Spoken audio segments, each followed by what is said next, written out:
प्रणाम दाऊ। प्रणाम भाभी माँ।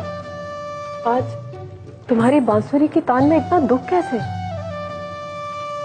भाभी माँ, दुख बंसी की तान में नहीं, दुख तो संसार में है, हर ओर है।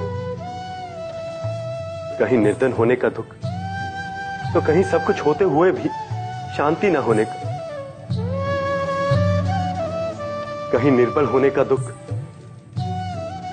तो कहीं बलशाली होते हुए भी असहाय होने का, कहीं संतान न होने का दुख, तो कहीं संतान के होते हुए भी मां की आंखों में उसकी पीड़ा का दुख। दाऊ, हर आंख में कहीं ना कहीं एक आंसू छुपा है। यदि आज ईश्वर भी धरती पर होते तो उनका भी मन रो रहा होता। तो मैं और मेरी बंसी क्या चीज है भाभी मां? एक बात मेरी समझ में कभी नहीं आती, जब ईश्वर ने खुद सृष्टि को बनाया है, तो अगर उसमें सृष्टि को रचने की शक्ति है, तो दुखों को हरने की शक्ति तो अवश्य होगी।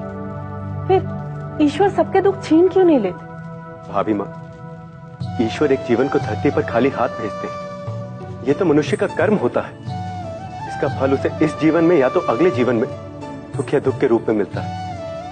जैसा मनुष्य का कर्म होता है, वैसा ही फल उसे मिलता है। यही जीवन का चक्र है। यदि ईश्वर मनुष्य के जीवन से सुख दुख ही छीन ले, तो वो कर्म क्यों करेगा?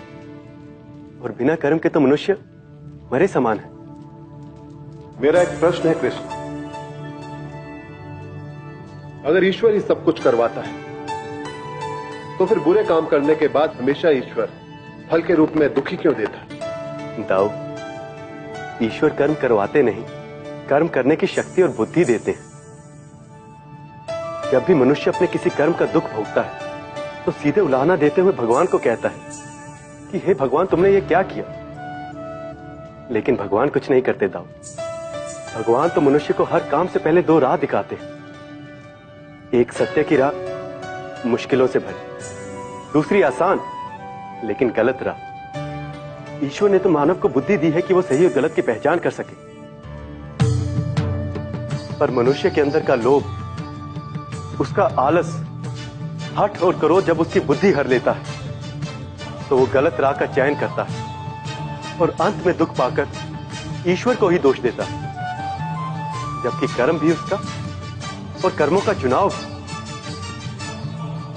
यदि मनुष्य आत्मा की निर्बलता पर विजय पाकर सही राह का चयन करे, तो भले ही उसे रास्ते में कठिनाइयां मिलेंगी, परंतु अंत में उसे सुख ही मिलेगा।